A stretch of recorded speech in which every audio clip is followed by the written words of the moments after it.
كان في فيديوهات حضرتك اتكلمت فيها عن حد اسمه حزنبل، والفيديوهات دي ما شاء الله يعني وصلت لمليون فيوز على السوشيال ميديا. فمين حزنبل ده؟ طيب حزنبل انا دايما بقول يعني هو الفيديوز دي عموما هي فعلا اكتر فيديوز عملت فيوز على السوشيال ميديا، بسبب ان ناس كتير ما كانتش فاهمه انا اقصد ايه، وطبعا الناس اللي فهمت الحمد لله يعني عالجوا الموضوع ده بعد كده. حزنبل هو اي شخص بيمسك الماركتنج لاي حد بيشتغل عنده بيزنس. يعني بيجي شخص يقول لي انا ابن اختي معاه تليفون ممكن يعمل لي ادز، انا مش عارف مراتي معاها موبايل ممكن تعمل لي اعلانات، انا بدخل على الموبايل بالفيسبوك احط الفيزا بتاعتي واشغل الاعلانات اللي انا عايزها، انا عندي حد بيكتب لي بوستس وينزل لي كونتنت. يا فندم الناس دي دارسه هي بتعمل ايه او الناس دي بروفيشنال؟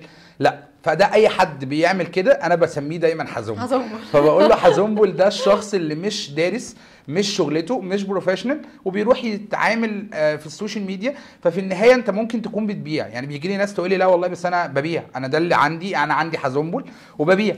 فاقول له طب ماشي، انت لو بتبيع النهارده بتحقق وليكن 10000 جنيه مبيعات في اليوم عن طريق حزنبل، انت لو جربت تشتغل مع حد بروفيشنال ممكن تحقق اضعاف الارقام دي.